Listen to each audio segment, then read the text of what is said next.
Well, good afternoon. Nice to see you. If you've not been here before, what we do on Tuesdays is, for about half an hour, we look at the old book of Ecclesiastes and what it has to say about our society. And this week, we are going to look at the corrupt society, the consumer society, and the contented society. And it's a strange kind of title I've given it. It's called The Poverty of Wealth. And again, I'm just getting used to having this lovely warm weather. There's a saying my mother taught me: there's no such thing as bad weather, there's only bad clothing.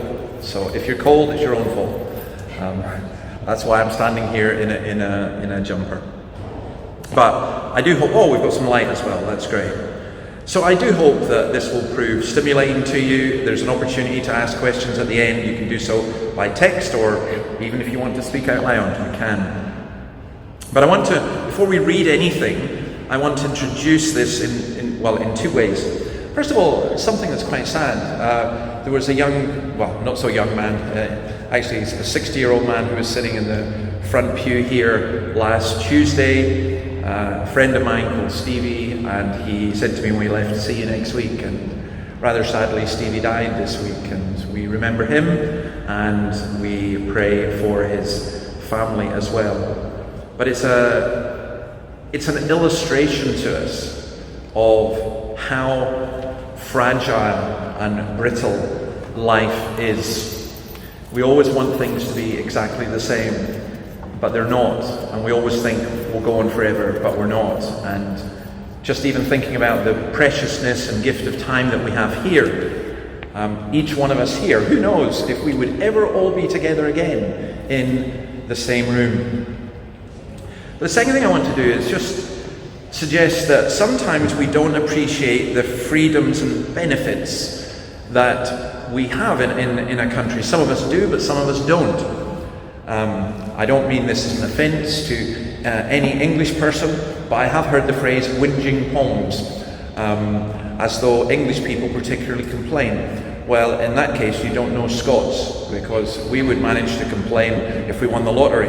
It's just, there is an attitude sometimes of complaint. But one of the things is, in Australia, we have this enormous benefit, and for some this is a completely controversial statement, but we have this enormous benefit of, I wouldn't say we lived in a Christian country, because I'm not sure countries can be, but I would say we live in a country that has been founded largely upon Christian principles. And sometimes we don't appreciate that. It's like a child who's never known hunger and doesn't appreciate food. So my mother used to give me a row when I said, "I'm starving." She said, "No, you're not starving. You just had food 2 hours ago. You're not starving." And then it would be, "I don't like green beans or any form of vegetable." And she would say, "Well, there are children in Africa who would love this." To which my response would be, "Well, give it to the children in Africa," which didn't go down very well. Sometimes, if you've never known hunger, you're not appreciative of food. And sometimes we don't appreciate the freedoms and everything that we have in a country like this. And in particular, there is a notion that things should be done fairly and honestly, and that bribery and corruption should have no place in the political system. And that's not true throughout the world. There are a lot of countries where that is not the case. There are places, I know people who go and do business and they factor in that they've got to have so much that they can give in bribes. There are countries in the world where backhanders and bribes to police are normal.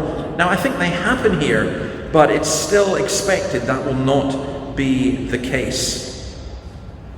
So, we're going to think about what kind of society we would want, and what kind of society we want to live in, and what kind of people we want to be. And again, that's also very important, because in Christianity we're not just concerned about our individual selves, but the whole community.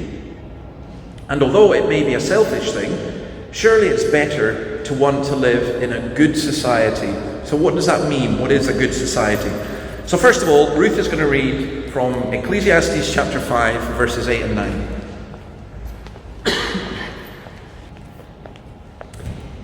I'm not a whinging pom, by the way. I'm just a pom. So Ecclesiastes chapter 5, starting at verse 8, and I think the words are up on the screen. If you see the poor oppressed in a district, and justice and rights denied, do not be surprised at such things, for one official is eyed by a higher one, and over them both are others higher still. The increase from the land is taken by war, the king himself profits from the fields.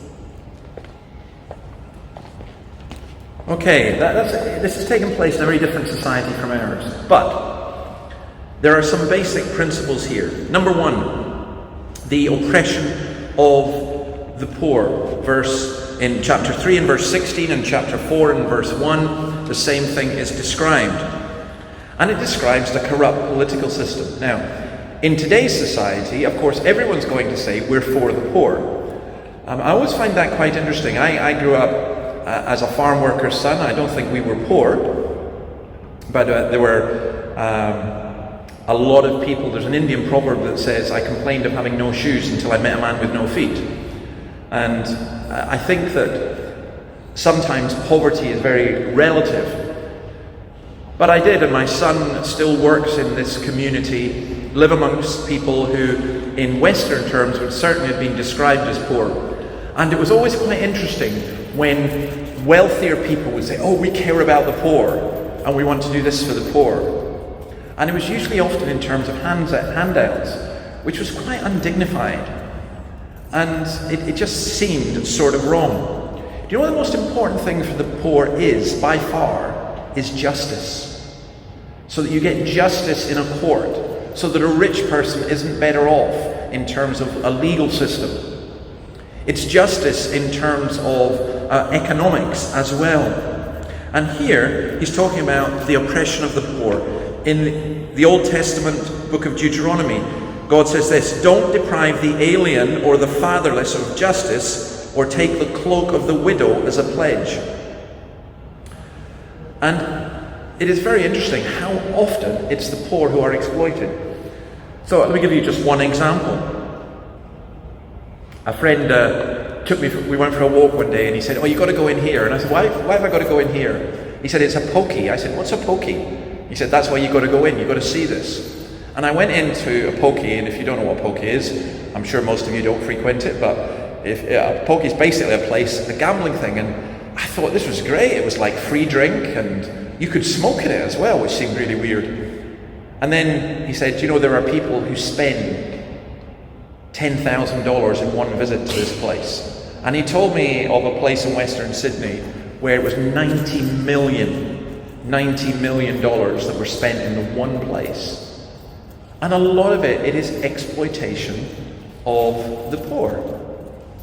It does seem in society that if we look at our world today, the wealthy countries talk a lot about helping the poor, but the countries that will suffer ultimately the most from COVID, of course, will be the poorer ones. And Solomon recognizes that often poverty arises out of oppression. Not always, but often it does. Second thing he notes here is he talks about a complex bureaucracy. Instead of being a system of checks and balances, that this complex bureaucracy enables oppression and the denial of rights. Everything gets caught up in red tape, unless you have a good lawyer, money and power. Now let me give you a personal example. In fact, if you're a Christian, you can pray about this, because I'm looking at the date, and in 2 weeks' time, I will be illegal in this country. I have a visa, and I've applied for a visa extension. Immigration departments work very, very slowly, so we're getting close to the wire. And it was interesting. I read a report which said that if I had a lot of money, I could apply for an Australian passport and would get it within 4 days. Now, I know what the government are trying to do. They're trying to attract people with lots of money to come and spend it on houses in Sydney or whatever, and put the prices up even more. But they're trying to attract investment. But what if you're someone who's, say, a refugee in this country, does have a good record of taking refugees, despite some people within it saying it doesn't. What if you're a refugee? Why should a wealthier person get through red tape much, much quicker? Let me just make an observation about Australia. When I first came here, it's an absolutely wonderful country, but you're honestly one of the most bureaucratic countries in the world in terms of rules. I went to get a car license across the road here, and oh my goodness, how long did it take me? I was in Pitt Street, and I went in and I had the pink form, and she said, oh no, you need the blue form as well. So I went back and I got to my garage and I got the blue form. She said, no, you need the green form as well. And I went back and said, have I got them all now? And she said, no, you need the white form. I said, what? You're kidding me. I went back and forward, and it took me forever. Well, if you know how to work the system, it's fine. But if you don't, you really struggle. Let me give you just one more example. Again, it's a personal one. Moved here, you want to get a bank card. So I went to the bank to get a bank account. I went to the bank and they said, do you have a mobile phone here? And I said, no. They said, okay, you need to have a mobile phone number. So I went to the mobile phone shop. And they said, yes, we'll sell you a mobile phone. Do you have a bank account? I went, no. I said, you need to have a bank account before we can sell you a mobile phone, a contract. I said, yeah, but they won't give me a bank account until I get a mobile phone. Well, what do you do? I felt like an idiot. But imagine if you were here in this country and English wasn't your first language. You're thinking, this is crazy. What do they mean? And what that's saying here is saying you have a system where the top official oppresses the one who's next down, who oppresses the other who's next down, all the way down to the bottom, to the poor and the powerless. I once knew a factory, it was a mill actually in the Highlands of Scotland, where the man who ended up being the deputy managing director, I said to somebody, how did he get to be the deputy managing director? He's useless. And they said, well, that's how he got there. I said, what do you mean? And they said, well, when he was working in this thing, nobody liked him, so they promoted him. They put him up for promotion to the next one, then nobody liked him the next one, so they put him up for promotion to the next one, and it just kept going like that. It's no wonder the firm went bankrupt eventually. But you understand what's being said. Solomon's saying, there's an injustice, someone gets power, they get a little power kick out of it, and they oppress somebody, and then it goes on like that. Now I hope none of you are in work situations like that. And then he says, to make it worse, sometimes corruption goes all the way to the top. The translation says the king profits from the fields. It's possible that it means that the king acts as a check to the injustice, and that is really what government should do. Government should prevent injustice. But it's then saying, or it could be saying, that actually even at the very top there is oppression. So that leaves us to consider. These are quite deep questions, and to be honest, a lot of people in Western societies don't really think about the systems under which we operate. So what we do is we say, oh well, no, we'll leave the government to get on with governing, and then all of us, whether we're problems or not, will have a whinge when it comes to the elections, and then we'll just get on with our lives and we'll make money. And Solomon says, I got an answer for that, and Ruth's going to read from verse 10 to verse 17. Whoever loves money never has enough. Whoever loves wealth is never satisfied with their income. This too is meaningless. As goods increase, so do those who consume them. And what benefit are they to the owners, except to feast their eyes on them? The sleep of a labourer is sweet, whether they eat little or much. But as for the rich, their abundance permits them no sleep. I have seen a grievous evil under the sun, wealth hoarded to the harm of its owners, or wealth lost through some misfortune, so that when they have children there is nothing left for them to inherit. Everyone comes naked from their mother's womb, and as everyone comes, so they depart. They take nothing from their toil that they can carry in their hands. This too is a grievous evil. As everyone comes, so they depart. And what do they gain, since they toil for the wind? All their days they eat in darkness, with great frustration, affliction, and anger.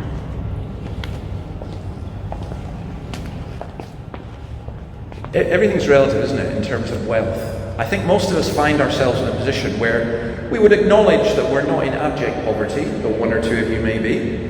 But the wealthy, we're not wealthy either. The wealthy are always people above us. If only we just had a little bit more, then we would be fine. I think one of the most surreal, give you two extremes of this, one of the most surreal conversations I've ever had was with someone who was agonizing whether they could get a second Porsche or not. And that's not even a first world problem, is it? I mean, that's kind of really strange. But then I remember also my mother-in-law saying to me that in the 1930s, when she was growing up, they gave thanks for their food because they didn't know whether there was going to be food. And this whole idea of money, I mean, sometimes people say, oh, money's not that important. Yeah, it is. It's pretty important. If I did actually. I looked at my bank account this morning and my rent is due out tomorrow, and I was looking to see if something had been paid into it, and so I'm here smiling because there was something paid in. If there wasn't, I'd probably be really, really grumpy. Money is actually quite important. Money enables you to buy things, essential things within life. But the notion that money satisfies is a very curious one. The problem with loving money, says Solomon, is that we never get enough to satisfy. There's always room for more. As your wealth increases, so do the bills. Have you ever found that you just up your life standard? Now, again, a lot of this is a cultural thing. So, my parents grew up in an era when you didn't buy anything that you couldn't afford, so you saved up for it. And then we developed this whole massive system of credit, so that when we got married, we thought, well, we have to buy everything. That we think that we need. And as a result, we started, like many of our peers, married life in phenomenal debt, which took 25 years to pay off. And it's debt that often makes the world go round, but at some point you have to pay. Another interesting thing is, what Solomon is saying is, as your money grows, or as your income grows, so do your friends. It's like the prodigal son. You get a lot of friends when you've got a lot of money. I spoke to someone fairly recently who's got a lot of money, and I said, how do you know who wants to be your friend for real? And not just because you've got money. And the answer is, you don't. You really, really don't. I think somebody said that in order to live in Sydney now, you need at least $250,000 a year. Well, most people don't have that. There's a verse in Isaiah that says, woe to you who add house to house and join field to field, till no space is left and you live alone in the land. And then Paul writes to Timothy, for the love of money is a root of all kinds of evil. Some people eager for money have wandered from the faith and pierced themselves with many griefs. And I think we do have to be really, really careful with this, just how important money is in our life. Myth number one is that money satisfies. Myth number two is this, that money solves every problem and brings security. It doesn't.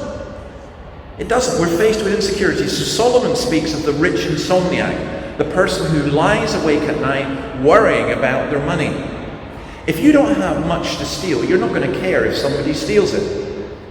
I remember when our house was broken into, and my son's room, when the police came in, they looked at everything, and there was quite a lot of stuff taken. And they went into my son's room and they said, oh, they've really turned this place over. And I said, no, they haven't. That's how it is all the time. It's just really, really untidy. And I think even the thieves looked and thought, oh, forget it, there's nothing here. Actually, there was. But if you don't have anything enormously valuable, so right now, I'm not saying to do this, I really don't care if you steal my car. In fact, I'm inclined to leave the ignition keys in it, and if the insurance would let me away with that. I'm afraid if I had a car that was, $150,000, I'd really, really care. Sometimes I see, and it's usually men, polishing their car as though it was their baby. And it's just so important to them. and you almost want to go with a key and scratch it, which is really, really bad, and I'm not recommending that either. But it's like a kind of idol. The rich, it says, cannot sleep well. You know, the multi-millionaire Howard Hughes, he literally lived in a bubble. It was sealed and everything, long before COVID. No one was going to get near him. But what a miserable, miserable life. Imagine if you were so paranoid about someone poisoning you that you had to have someone taste every single bit of food before you even had it. You know, what a life to live. Solomon then talks about how the labourer's physical exertion helps them sleep. That you've done a good day's work. You've come in from the field, and the rich don't feel that. And he's speaking of himself. He then says there's a great evil. The wealth is hoarded and not used, and it can be taken away. Psalm 37 verse 16 says, better the little that the righteous have than the wealth of many wicked. Imagine having money and not being able to do anything with it. I was intrigued last week to read about Jeff Bezos, I think it was, of Amazon, who in 1 year made 18 billion, and yet claimed a tax credit for his kids for $4,000.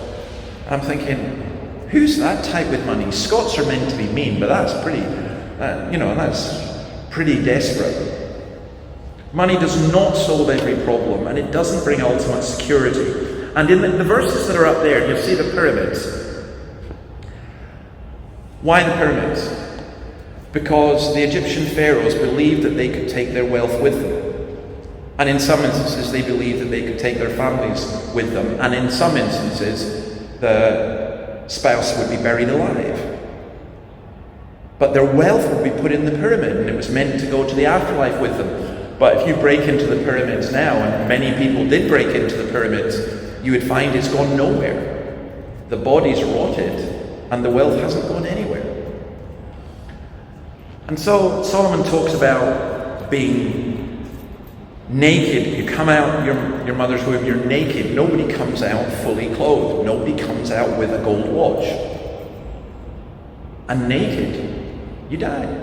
It's a brutal equalizing fact. Death is the great equalizer.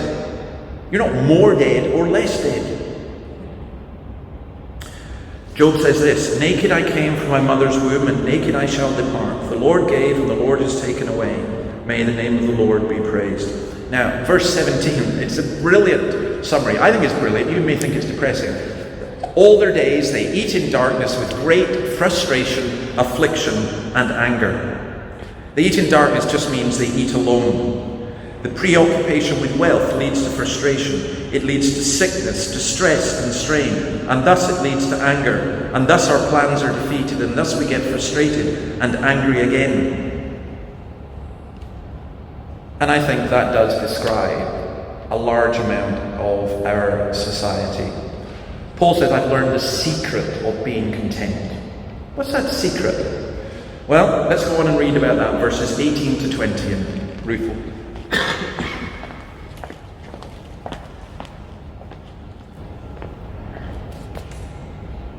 This is what I have observed to be good, that it is appropriate for a person to eat, to drink, and to find satisfaction in their toilsome labour under the sun during the few days of life God has given them, for this is their lot.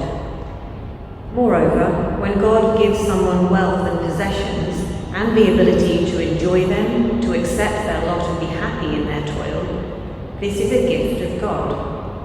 They seldom reflect on the days of their life, because God keeps them occupied with gladness of heart.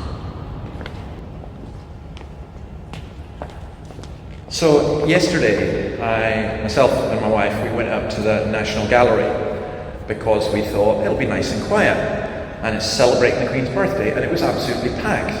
And then I realised that Australians are like Scots. Anything that's free, you'll go to. Either that, or you're all much more culture vultures than I anticipated. But I do like going to art galleries, but normally when they're quieter. So afterwards we went for a walk through the Botanic Gardens. There's loads of people walking around.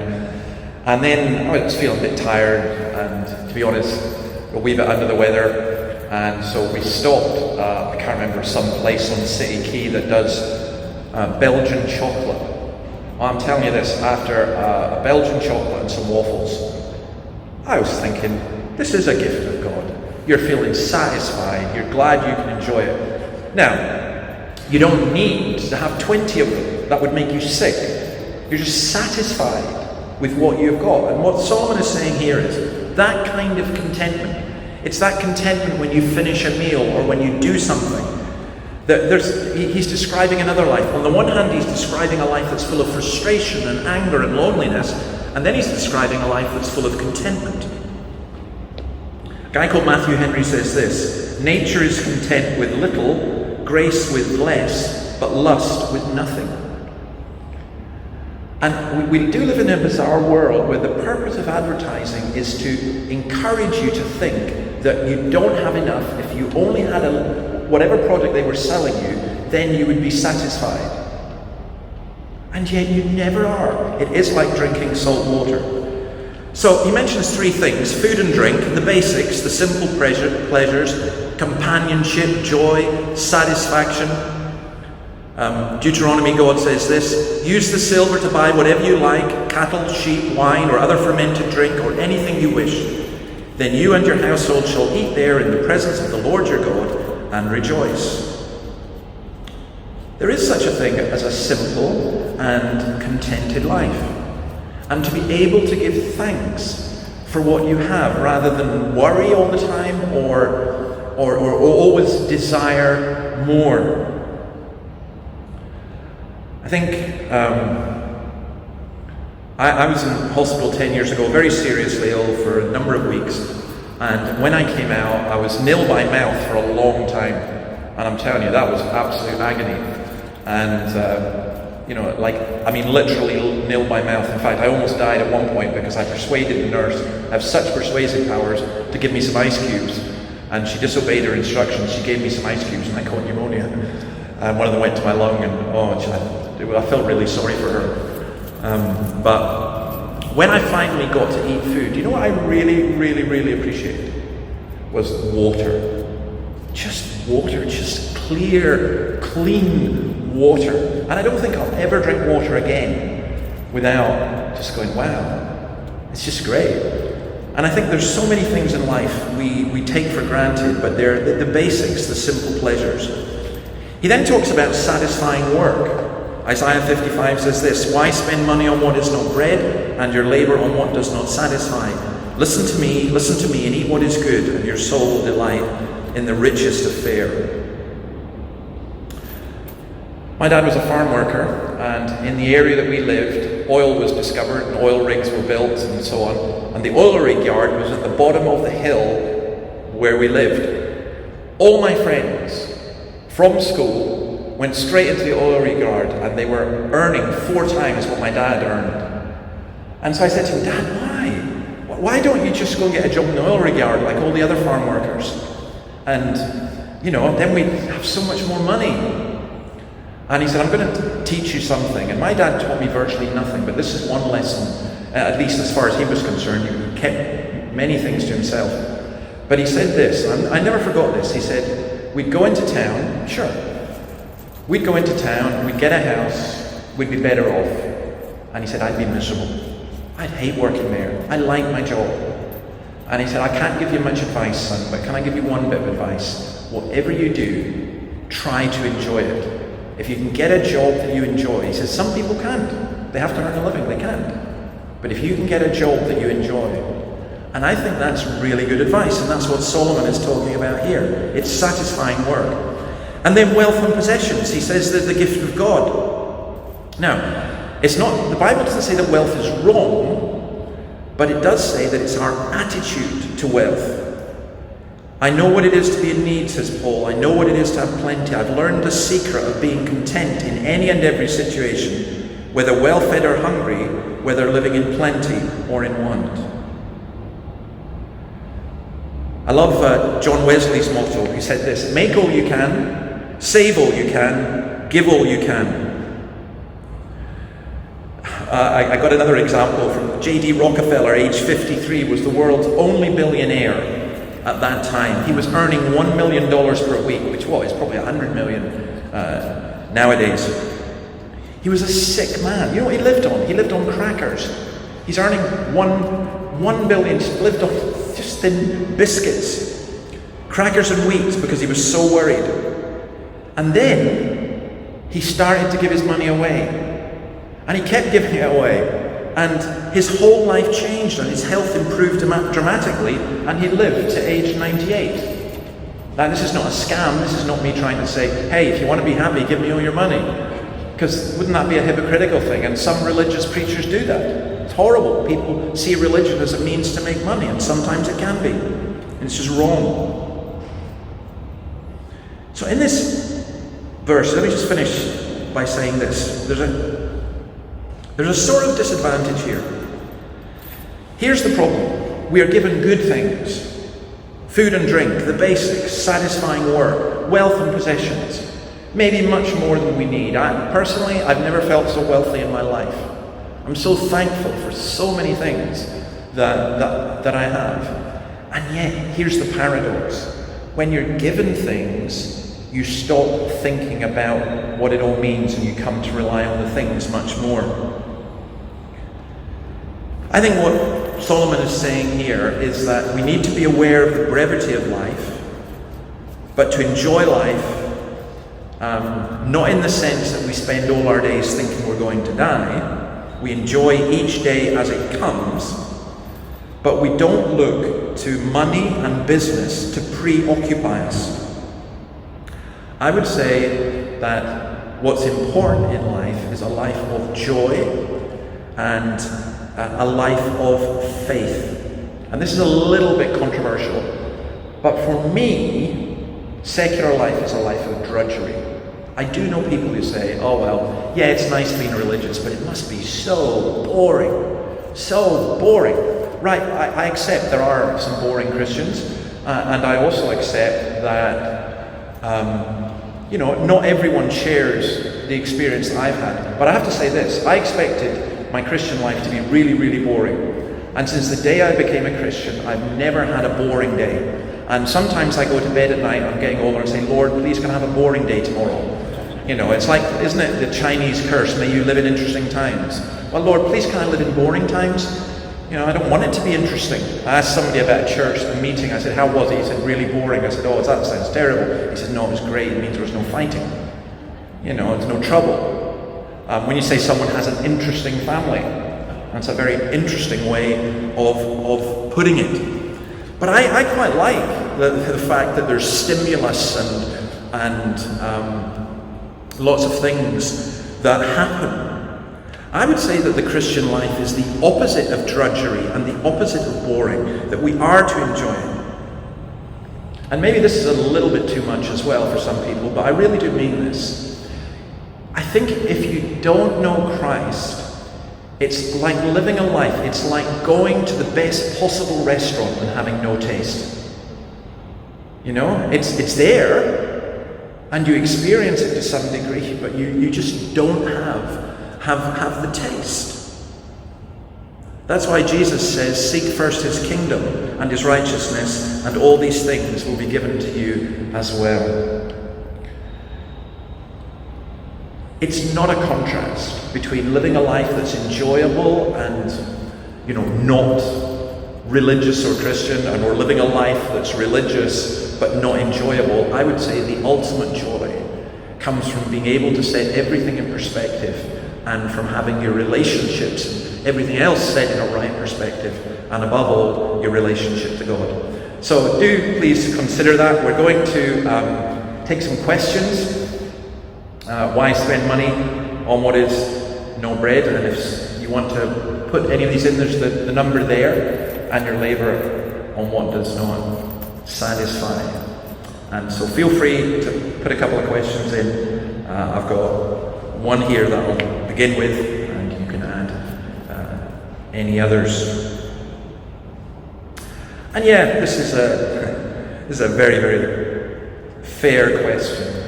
How can I possibly say that you can't enjoy life if you're not a Christian? That's a really good question. So I have to phrase this very carefully to try and explain what I'm saying. I think you can. So I have some coffee here from across the road. It's actually really good. I like coffee, and it's really, really nice coffee. Of course you can enjoy that. You can enjoy sex. You can enjoy music. But what I'm saying is that it's the kind of joy that always fades and goes away. And if you end up basing your life on these things, you're basing your life on something that fades.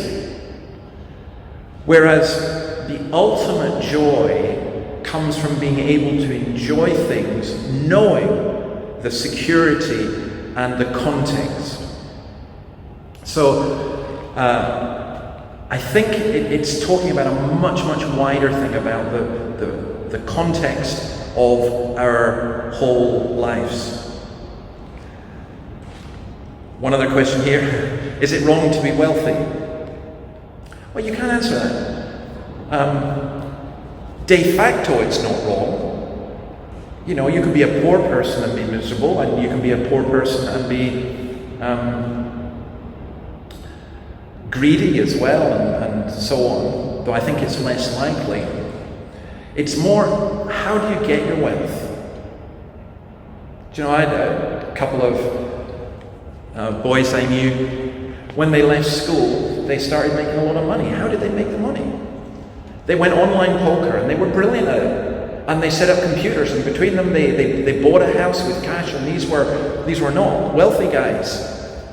And we were talking about it, and the mum was saying, well, I'm not very keen on the gambling, but I'm glad my boys have done well. I said, yeah, but how have they done well? Because a lot of that money has come from addicts and from people who are depriving their own family because of it.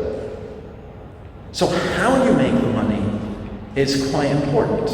And that's where honesty and integrity and everything else comes in. And also what you do with the money. And do you know, it is interesting. Again, can I just be personal and say, 2 years ago, more than 2 years ago, we were living in Scotland. We lived in a large house. We didn't have a huge amount by the standards of the culture we were in, but by the world's standards, overall throughout the world, we had a lot. And then we had a family growing up and so on. There was just the two of us at home, and we were empty nesters. And there are parents who hate the idea of being empty nesters. I loved it. It was great when my kids left home. We had a whale of a time. We love our kids to bits, but it was really nice when they went. Even better when they had kids themselves, and we could be grandparents and have our grandchildren over for a while, and then hand them back and let them get on with it. I felt like saying to all my children, revenge. This is what you put us through, now you have to go through it. So we had that, but then we came here to stay for 3 months on a kind of sabbatical, and we ended up staying in a granny flat that belonged to a pastor here, and it was just a one bedroom. It wasn't even one bedroom, it was a one room place. And for 3 months, it was brilliant. We absolutely loved it. And we went home and we thought, do you know this? We don't need most of the stuff that we've got. Apart from the books, I told my wife, we can throw most of the rest of it out. And that's true. We hoard lots of stuff. We get lots of stuff. We don't need it. Imelda Marcos, the former president of the Philippines' wife, what did she have? Was it 30,000 pairs of shoes? Now, I'm sorry, I don't care how many times you're changing your shoes during the day. You know, in Scotland, they did a survey which found that a quarter of the clothes that women bought were never used. Now, I don't know what the status was for men. I don't know what it is here. But it's not a good thing for us to hoard. And I think if we've given wealth, then we should use it, we should be glad for it, and we should share it. Here's another one, and I'll finish with this one. When people put their security in wealth, how can one make them see that security won't hold? How do you speak to their heart re wealth? I don't think you can. I mean, how can you could be very rude and go and just tell them, I suppose. But I think one of the saddest things to see is people who have a lot of wealth and who are almost paranoid. They can't make friends because they don't know if people are being friendly just because they've got the money. I think of a farmer I knew, and he was a very, very wealthy farmer. He had potato fields, and he had so many that he provided a third of all the chip shops in London. That's a lot of money and a lot of potatoes. It's very interesting. When I saw this farmer driving around, he drove around in this battered old car. He didn't dress particularly well. He did live in a nice farmhouse, I'll grant that. But I didn't think he had that much money. And then when I discovered how much money I had, I thought, wow. And then my Aunt Sheila told me this. She was a missionary, and she said, do you know that man has paid for me ever since I became a missionary? He's paid everything. I said, he's never accepted any thanks. Nobody knows he's done it. It was really quite extraordinary, and I saw the life that he lived. And it was a lovely life. A man who used his wealth for other people's good. So I don't think it's a wrong thing to have wealth. But coming back to this again, how would we show? Sorry, there is one more question I do want to do before we go. I'm a Christian and would love to worry less. I've been a worrywart since I was... Oops, sorry, missed that. I've been a worrywart since I was very little. Any suggestion on how to reduce worry? Yeah, do you know this? That's such a common thing. When you start worrying about worrying, you know how much trouble you're in. And look, we do it. My dad's a worrier. So we would go on holiday and we'd pack up the car and we'd be 200 miles down the road and he'd think, did I switch the oven off or did I lock the door? And we're going for 2 weeks holiday. It wouldn't matter where we were going. We had to go back. Otherwise, he'd spend the whole holiday worrying. And there are some of us who are temperamentally like that. You get something in your head and you start worrying. And so when Jesus says, don't worry, you start worrying about disobeying Jesus because you're worrying. And I don't know, I want to do the New Yorker thing and say, just get over it, but that doesn't help. It's not very empathetic. And I would say this, we end up stopping worrying when our eyes look somewhere else. So, you can't help worrying. I had when I was here last week, I went away and thought eventually I'll go to the doctor, and the doctor put me on antibiotics, and then she said, you'll have to go for a COVID test. And I thought, okay, fair enough. So I went for the COVID test, and those of you who had COVID tests, all right, you know you probably don't have it, you know, but there's still a little bit of you that when the phone rings or message comes through that says you're negative, and I'm great. I've failed 3 tests so far, and I'm really proud of failing 3 tests, 3 COVID tests. But you do worry. We do worry. All of us do it in some way because we care, and it kind of makes sense. But I would say if you learn to look beyond, if you stop thinking you're in control, and especially if you come to realize that you're in the hands of a heavenly Father. So when you come to that relationship with God, what's the phrase? I don't know what the future holds, but I know who holds the future. Well, that's where I'm at as a Christian. So I'm not going to tell you not to worry because I think constitutionally for you that's impossible. But I am going to tell you, don't worry about worrying. Just get on, worry for a little while, but look somewhere else, and especially look at someone else. Folks, great to see you. We shall see you next week, and next week we're going to go on into the amazing chapter in chapter 6, Wealth, Wisdom and Words, What Will Satisfy. If you've got any further questions or comments, please feel free to text me or you can email. We've got it on a Facebook page as well. Feel free to come along next week and be suitably dressed. We might even, I don't know, we're thinking about having coffee or tea just to keep you going. So that would be fine. I reckon if we handed out whiskey at the door, that also might, but we're not allowed to do that. So thank you very much. See you next week.